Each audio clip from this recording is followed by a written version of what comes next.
Hello friends, कैसे हैं आप सब। आशा करती हूँ आप सभी प्रसन्न और स्वस्थ होंगे। फ्रेंड्स, पिछले एपिसोड में हमने चर्चा की थी कि अपने बच्चों का बचपन कैसे सहेज कर संवार कर रखें। इसी कड़ी में आगे बढ़ते हुए हम आज चर्चा करना चाहेंगे सिंगल पेरेंट की। सिंगल पेरेंट यानी माता या पिता के पास में किसी बच्चे का पालन पोषण होना। फ्रेंड्स, हमारे यहाँ कहा जाता है कि माता पिता किसी परिवार की गाड़ी के दो पहिए होते हैं। जब दोनों पहिए दुरुस्त होंगे तब परिवार की गाड़ी बहुत सुविधे से अच्छे से चलेगी। लेकिन यदि इनमें से कोई एक नहीं होता तो गाड़ी डगमगा जाती है। ये बिल्कुल सही है। हमारे यहाँ ये परंपरा रही है। पहले 20 या 30 दशक पहले तक हमारे यहाँ लव मैरिज और ये प्रेम विवाह वगैरह का ज़्यादा चलन नहीं था।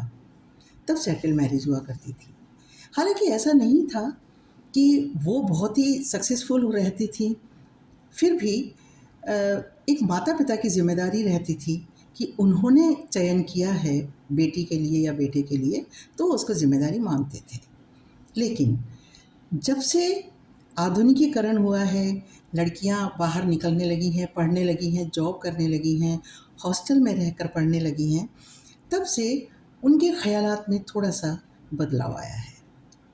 वे चाहती हैं कि वे अपने पसंद से अपने पार्टनर से शादी करें और इसमें ज़्यादातर आजकल ये इतना चलन हो गया है कि ये माता-पिता भी इसमें कोई आपत्ति नहीं करते हैं। लेकिन मुश्किल तब आती है जब अपने पार्टनर के साथ उनकी नहीं बनती है और वो दोनों अलग हो जाते हैं। समस्याएं अलग होने के बाद आती हैं।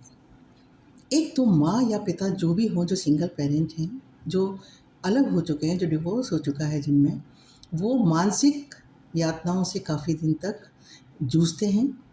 अलावा इसके यदि उनके कोई बच्चा है तो उनकी समस्याएं दुगनी हो जाती हैं। बच्चे के मानसिक व्यवहार पर बहुत ज़्यादा असर पड़ता है। मैंने कई बच्चे ऐसे देखे हैं जो थोड़े बड़े होने पर 8-9 साल के 10 साल के होने पर अपनी माता या अपने पिता से पूछते हैं कि मेरी माँ या पिता कहाँ हैं।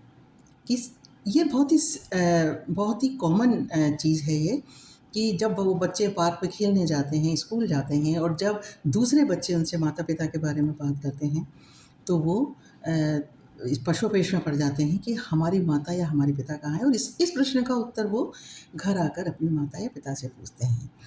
उस समय में उनके पास कोई जवाब नहीं होता और वो लोग चाहते हैं, ज़्यादातर ये भी होता है कि जब सिंगल माता विशेष तौर पे होती है और जब उन्हें ये लगता है कि उनका बच्चे को कैसे बहलाया जाए इससे, तो वो उसको दुगना एक तरह से लाड़ करने लगती हैं या उसको ज़रूरत से ज़्यादा उसकी सुविधाओं का ध्यान रखने लगती हैं।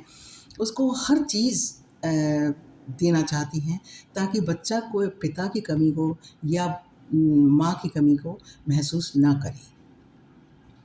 मैं इसमें आपको कुछ उदाहरण देना चाहती हूँ और जो बिल्कुल आज के ज़माने के हैं। आज के ज़माने में मैं एक अभिनेत्री का ज़िक्र करूँगी जो बहुत ही फ़िल्म लाइन में बहुत ज़्यादा प्रसिद्ध हैं और बहुत खूबसूरत हैं, और उन्होंने अपनी पढ़ाई national school of drama Delhi से उन्होंने पास आउट किया है और वहाँ से वो सीधी बॉम्बे में आके उन्होंने जो फ़िल्म में कदम रखा, आज तक वो बहुत ही अच्छी फ़िल्मों में काम कर रही हैं। पहले उन्होंने कला फ़िल्मों में काम किया, सीरियल्स में काम किया और वो फ़िल्मों की जानी-मानी अभिनेत्री हैं।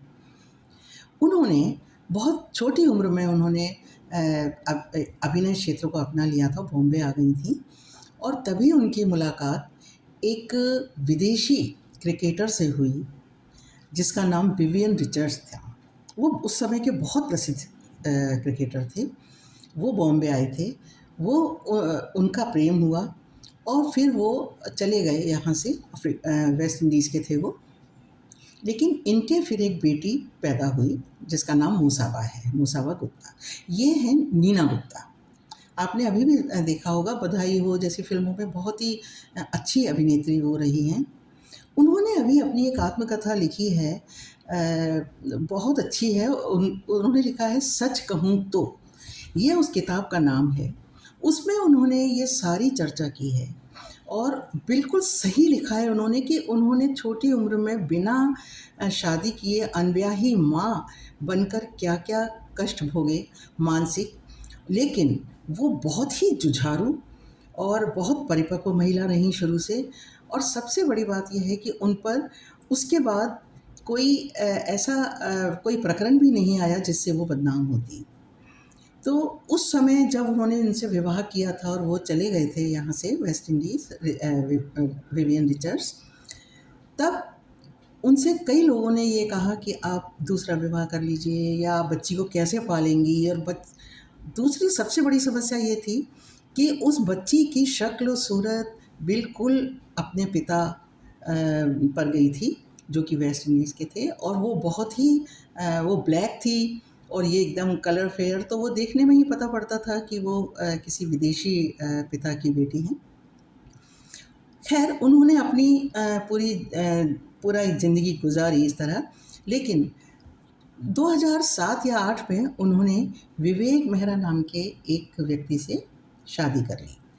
संभवतः ये हुआ हो कि बेटी के प्रश्नों से, जैसा कि मैंने अभी आपको पहले बताया था कि बेटी के प्रश्नों का वो माकूल जवाब ना दे पा रही हों और उन्होंने बेटी के लिए शादी की हो कि एक पिता मिले उन्हें।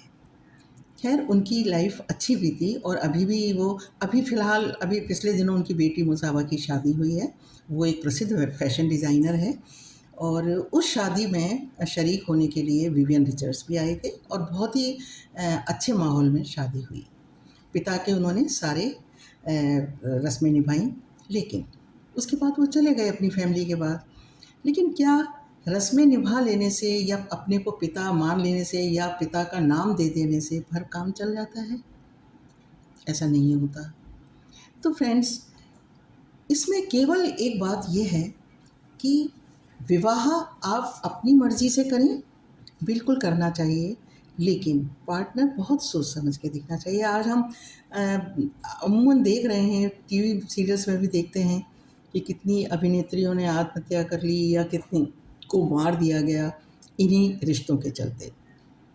एक जो बहुत ही अजीबो-गरीब जो अभी चलन शुरू हुआ है, जो विदेश की तर्ज पर शुरू हुआ है, वो है लिव इन रिलेशनशिप।